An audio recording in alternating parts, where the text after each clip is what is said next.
السلام علیکم ورحمۃ اللہ وبرکاتہ۔ آپ سب کو رمضان اور قدر والی راتیں بہت مبارک ہوں۔ قدر کا معنی تقدیر اور قسمت بھی ہوتے ہیں اور عزت اور منزلت بھی۔ یہاں سارے معنی مراد لیے جا سکتے ہیں کیونکہ قرآن کریم شب قدر میں نازل ہوا، یعنی اللہ تعالی نے اس میں بڑی قدر و منزلت والی کتاب، بڑی قدر و منزلت والے رسول پر اور بڑی قدر و منزلت والی امت کے لیے نازل فرمائی۔ کب؟ شب قدر میں۔ ہے نا قرآن کریم بہت پیارا، جو قسمت اور تقدیر کو بدلنے والا ہے، کسی ایک قوم کو نہیں، رہتی دنیا تک کے ہر فرد کے لیے ہے۔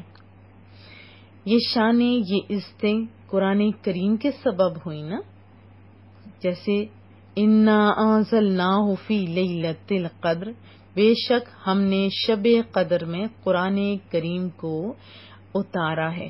پھر خود ہی سوال اور خود ہی جوابات کتنے پیارے۔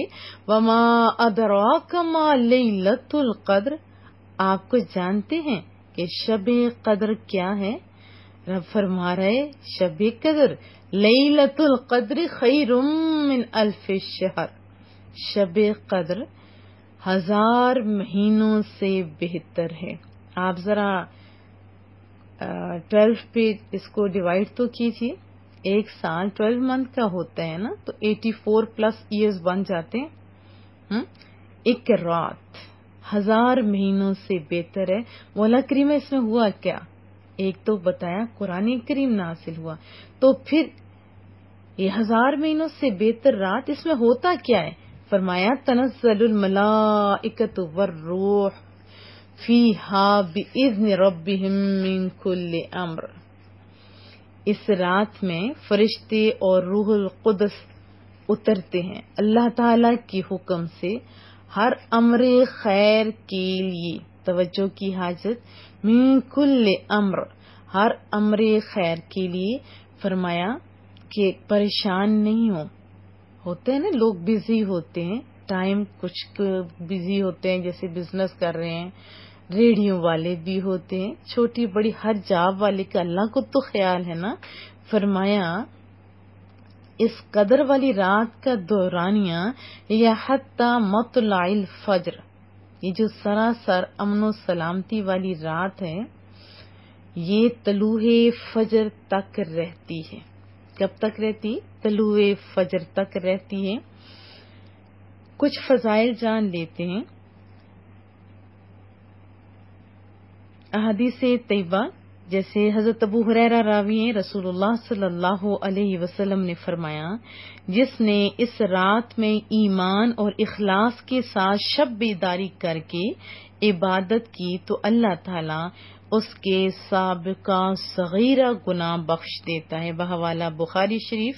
پھر حضرت انس بن مالک راوی ہیں، فرماتے ہیں کہ رمضان کا مہینہ آیا تو رسول اللہ صلی اللہ علیہ وسلم نے فرمایا، بے شک تمہارے پاس یہ مہینہ آیا ہے اور اس میں ایک رات ایسی ہے جو 1000 مہینوں سے بہتر ہے۔ جو شخص اس رات سے محروم رہ گیا وہ تمام نیکیوں سے محروم رہا، اور محروم وہی رہے گا جس کی قسمت میں محرومی ہے، بحوالہ ابن ماجہ۔ ٹھیک ہے، اور ان راتوں کی قدر کرنے کے لیے اما عائشہ کے بول بھی سن لیتے ہیں۔ اما عائشہ فرماتی ہیں کہ میں نے عرض کیا، محبوبہ اگر مجھے معلوم ہو جائے کہ لیلۃ القدر کون سی رات ہے تو اس رات میں کیا کہوں؟ فرمایا تم کہو اللہم انک عفو کریم تحب العفو فاعف عنی، اے اللہ تعالی بے شک تو معاف فرمانے والا، کرم کرنے والا ہے، تو معاف کرنے کو پسند کرتا ہے، تو میرے گناہوں کو بھی معاف کر دے، بحوالہ ترمذی شریف۔ اور مصنف ابن شیبہ میں فرماتی ہے عائشہ کہ اگر مجھے یہ معلوم ہو جائے کہ کون سی رات لیلۃ القدر ہے تو میں اس رات میں یہ دعا بکثرت مانگوں گی کہ اے اللہ میں تجھ سے مغفرت اور عافیت کا سوال کرتی ہوں. کتنی شانوں والی ہے نا. اور پھر دیکھیے پوشیدہ رکھا، اس رات کو پوشیدہ رکھا آخری عشرے کے اندر. کیوں؟ اس میں آپ کا فائدہ، اس میں ہم سب کا فائدہ ہے. اگر پتہ ہوتا اور اس دن جو صالح لوگ ہوتے وہ تو پا لیتے، لیکن جو گناہگار ہوتے وہ تو پکڑے جاتے نا. کیونکہ جب پتہ ہو اور پھر غلط کرے تو زیادہ نقصان ہوتا ہے نا. اللہ آپ پہ کتنا زیادہ مہربان ہے. ہم کیا اللہ کا شکر ادا کر سکتے ہیں؟ قطعاً نہیں. تو ان قدر والی راتوں کی آپ نے قدر کرنی ہے، ایک لمحہ بھی ضائع نہیں کرنا. ایک اور حدیث طیبہ سن لیتے ہیں. محبوب کا فرمان ہے کہ لیلۃ القدر کو تلاش کرو. خود ہی بتایا کیسے کہ آخری عشرہ کی طاق راتوں میں تلاش کرو. زیادہ تر تو کہتے ہیں نا رمضان کی 27ویں رات لیلۃ القدر ہے. حضرت ابی بن کعب اس پر قسم فرماتے تھے. لیکن 10 دنوں میں کیوں رکھا گیا پوشیدہ؟ اس کی وجہ یہ ہے تاکہ بندے عبادت کی چاشنی بھی پالیں. ٹھیک ہے، بہت مزہ آتا ہے. جن کو جس چیز کا مزہ آتا ہے نا، پھر اس کو، جیسے بہت سارے بچے جن کو موبائل اچھا لگتا ہے نا، ساری رات دیکھتے رہتے ہیں، تھکتے نہیں. ایک ایپ، دوسری ایپ، تیسری ایپ ایسے کھولتے رہتے ہیں. اور جو لوگ قرآن کریم کے، اللہ اکبر، جن کو قرآن کریم سے مزہ آتا ہے نا، تو پھر ان کو تو بس اور کچھ نظر ہی نہیں آتا. قرآن کریم اور بس قرآن کریم. اور جو صالح لوگ ہوتے ہیں، کبھی وہ درود پاک پڑھ رہے ہوتے ہیں، وہ بھی تو قرآن کریم کا حکم ہے نا. کبھی استغفار کر رہے ہوتے ہیں، اللہ سے اپنا تعلق مضبوط کر رہے ہوتے ہیں، ہے نا ایسی بات. تو آپ نے اس ساری رات، یعنی ہر رات کو سمجھنا ہے کہ یہی رات ہے. ہم نے اس میں اس انداز میں عبادت کرنی ہے کہ اب اپنے سارے گناہوں کی سچے دل سے توبہ کرنی ہے. پھر آپ ڈیوائیڈ کر لیں رات کو، کچھ حصے میں آپ نوافل پڑھ لیں.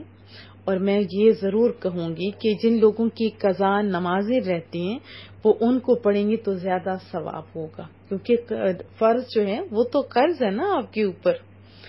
پھر تھک جائیں گے تو بیٹھ جایا کریں، کبھی قرآن کریم پڑھ لیں، کبھی استغفار پڑھ لیں، کچھ بھی پڑھ لیں، درود پاک پڑھ لیں.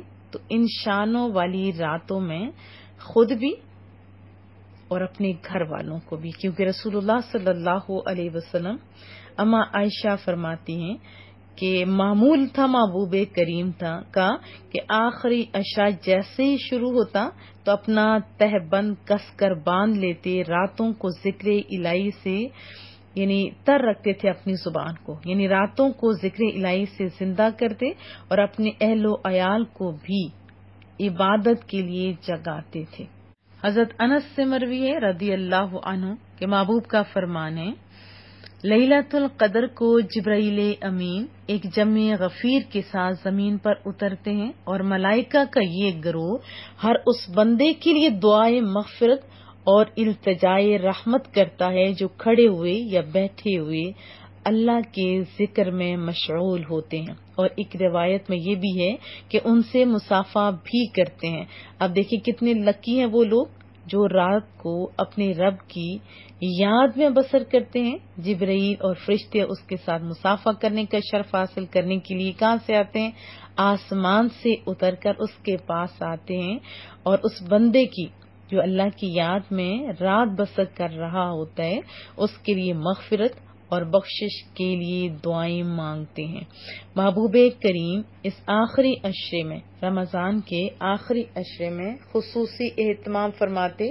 حضرت عائشہ راویہ ہیں، محبوب کا یہ معمول تھا کہ جب آخری عشرہ شروع ہوتا تو اپنا تہبند کس کر باندھ دیتے، راتوں کو ذکر الہی سے یعنی راتوں کو ذکر الہی سے زندہ کرتے اور اپنے اہل و عیال کو بھی جگاتے تھے.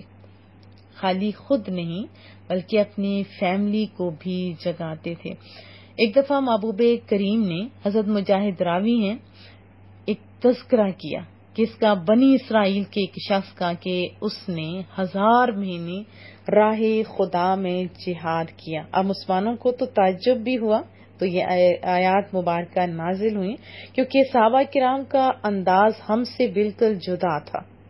جب وہ کوئی بات سنتے تھے نا تو ان کے ذہن میں ہوتا کہ ہم بھی کریں. اب ہماری ایجز تو بہت تھوڑی ہیں، پہلی قوموں کی عمریں بہت زیادہ تھیں، تو اللہ تعالیٰ نے احسان کیا ایک رات 1000 مہینوں سے بہتر ہے. اللہ اکبر.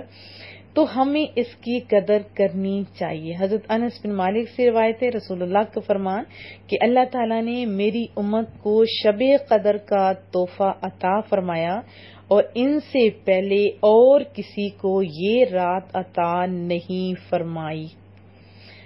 ہمیں اگر یہ رات مل گئی ہے تو پھر قدر نہیں کریں گے تو خود بتائیے آپ. ایک بچہ جس کو پتا چل جائے کہ پرچہ آؤٹ ہو گیا ہے، اگر وہ یہ یاد کر لے گا وہ پاس نہ صرف ہو جائے گا بلکہ فرسٹ بھی آ سکتا ہے.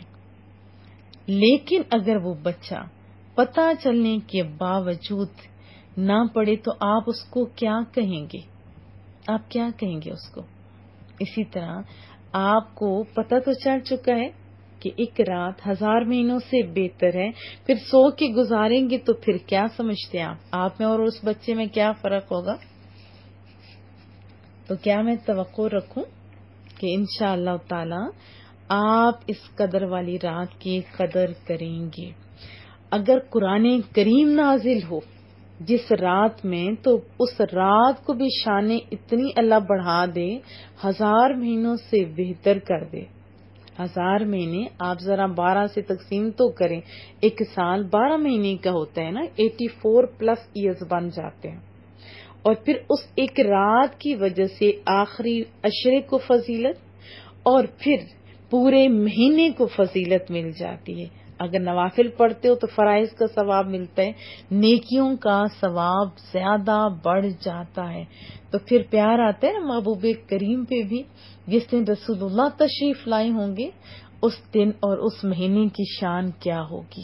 اور پھر محبوب کے کسی امتی کے سینے میں اگر قرآن کریم ہے تو اس کو بھی ناز کرنا چاہیے. اور جن کو معنوں کے ساتھ، تراجم کے ساتھ، تفاسیر کے ساتھ آتا ہوگا قرآن کریم تو ان کی کیا شان ہوگی. اللہ پاک سمجھنے کی بھی توفیق عطا فرمائے.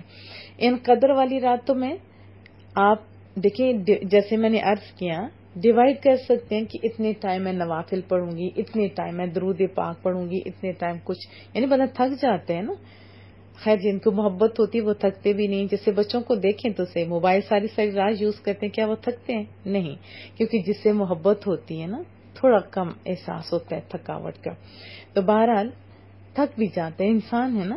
تو آپ بہرحال ڈیوائڈ کر لیں، کچھ بیٹھ کے، کچھ اس طرح لیٹے اللہ کا ذکر کیجئے، لیکن کیجئے ضرور.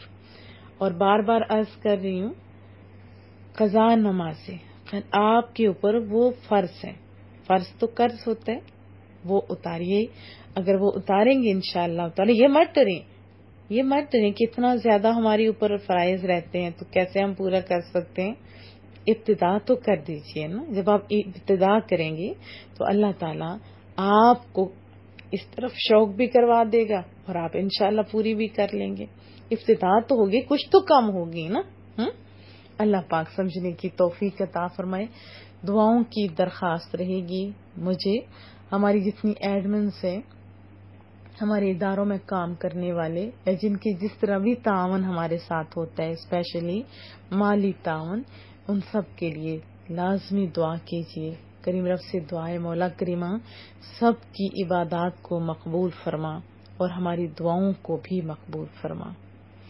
سب کو کامیابیاں دے، دینی اور دنیاوی علوم سے مالا مال فرما اور دنیا اور آخرت کی بھلائیاں نصیب فرما. السلام علیکم ورحمۃ اللہ وبرکاتہ.